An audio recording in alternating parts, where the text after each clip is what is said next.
नमस्कार दोस्तों, defence news Hindi में आपका स्वागत है। आज की मुख्य खबरें। तेजस MK1 ने कई महत्वपूर्ण उपलब्धियां हासिल की हैं।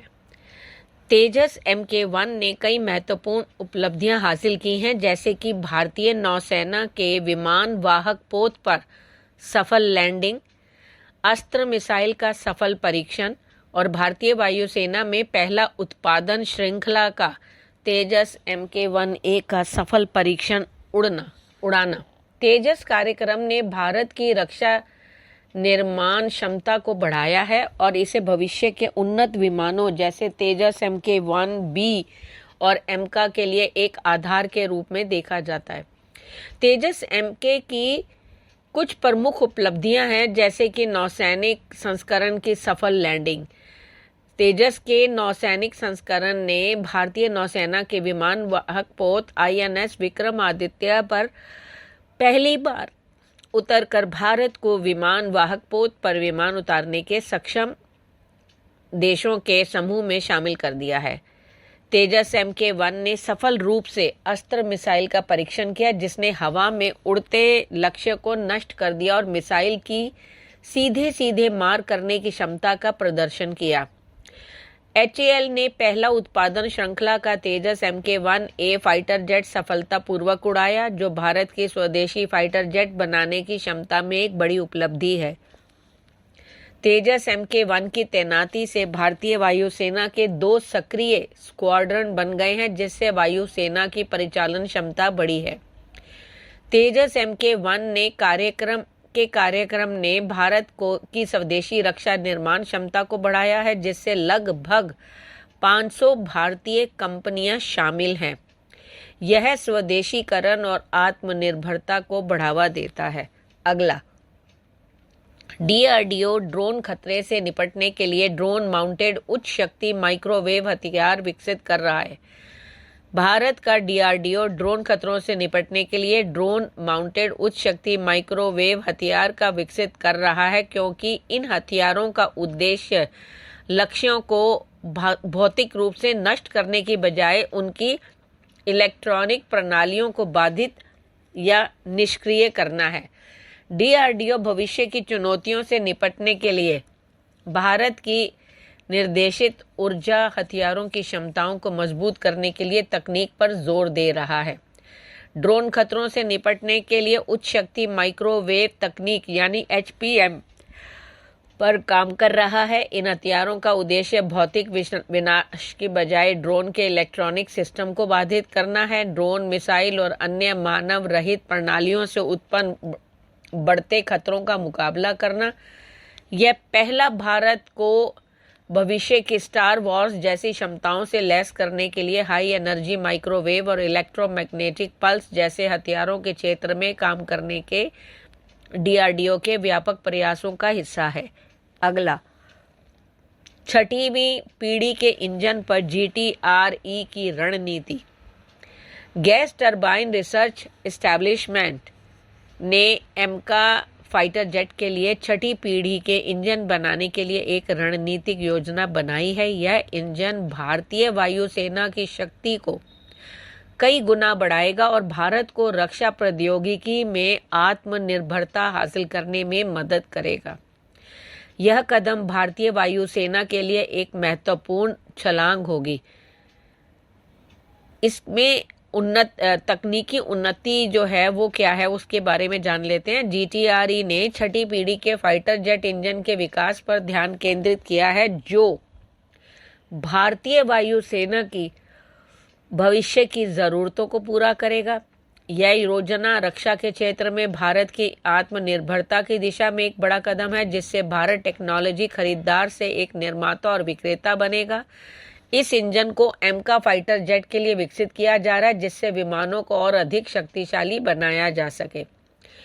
भारत के लिए यह एक एकीकृत और ग्रैंड रणनीति का हिस्सा है, जिससे वायुसेना और नौसेना दोनों के भविष्य को सुरक्षित किया जा सके। यह भारत की एक बड़ी पहल है, जो आने वाले दशकों तक भारत को वैश्विक रक्षा प्रौद्योगिकी में एक महत्वपूर्ण खिलाड़ी बनाएगी।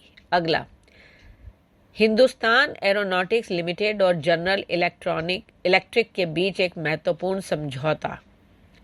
इन दोनों के बीच में एक महत्वपूर्ण समझौता है जिसके तहत GE HAL को F414 इंजन की तकनीक हस्तांतरित करेगा ताकि HAL उन्हें भारत में ही बना सके। यह समझौता एडवांस मीडियम कॉम्बैट एयरक्राफ्ट यानी एमका जैसे भविष्य के भारतीय लड़ाकू विमानों के लिए होगा।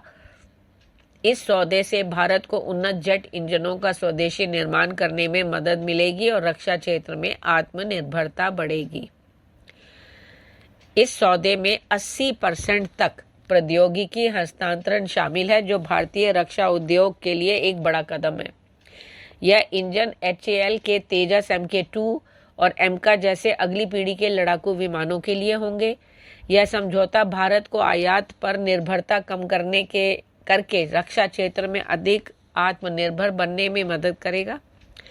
इस सौदे को अमेरिकी कांग्रेस की मंजूरी मिल चुकी है, जिससे बाइडन प्रशासन इसे आगे बढ़ा सकता था अपने समय में, और अब वो ट्रंप के उसमें है। अगला, VEM टेक्नोलॉजीज की मुख्य भूमिकाएं।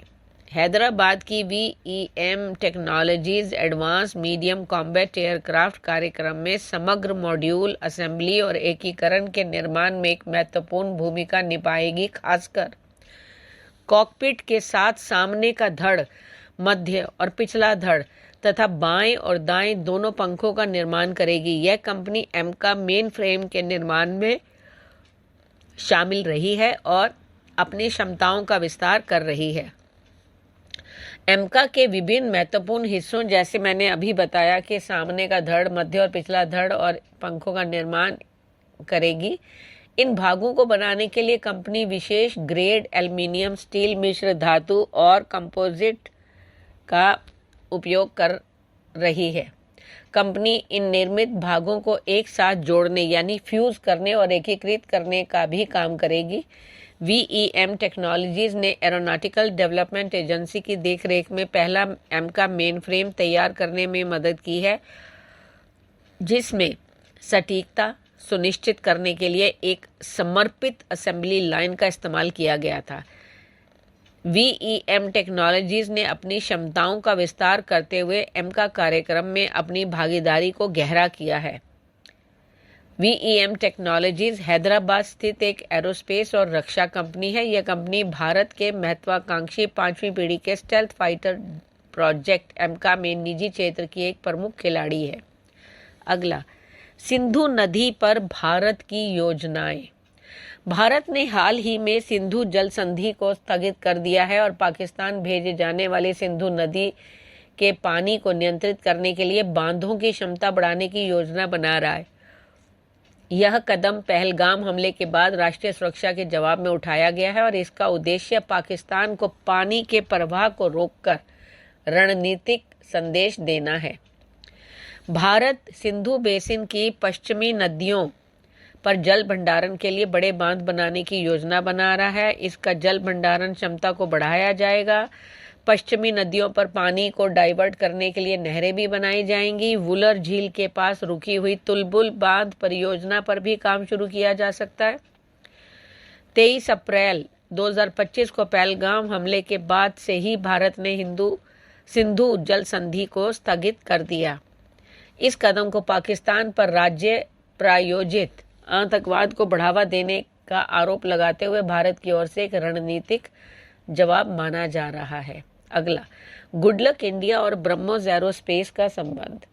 गुडलक इंडिया ब्रह्मोस एरोस्पेस की एक आपूर्तिकर्ता कंपनी है जो भारी फोर्जिंग और मोटर पार्ट्स का निर्माण करती है, जैसे कि शाफ्ट, गियर रिंग्स और फ्लैंजेस और रॉकेट मोटर के लिए आवश्यक कंपोनेंट्स की आपूर्ति करती है। ब्रह्मोस मिसाइल के निर्माण में गुडलक इंडिया की भूमिका ब्रह्मोस एरोस्पेस के साथ एक आपूर्ति श्रृंखला के तहत आती है और न कि एक संधि के तहत। इन दोनों का आपस में क्या संबंध है? ये कई आवश्यक घटकों का निर्माण करती हैं। यह कंपनी ब्रह्मोस के शाफ्ट, गियर रिंग्स और फ्लैंजर जैसे फोर्ज्ड पार्ट्स के साथ साथ रॉकेट मोटर के लिए महत्वपूर्ण कंपोनेंट्स भी प्रदान करती है। गुडलक इंडिया ने ब्रह्मोस एरोस्पेस के साथ कोई संधि नहीं की है, बल्कि गुडलक इंडिया ब्रह्मोस एरोस्पेस को मिसाइल घटकों की आपूर्ति करने वाली एक महत्वपूर्ण आपूर्तिकर्ता कंपनी है जो ब्रह्मोस मिसाइलों के उत्पादन में सहायक है। धन्यवाद।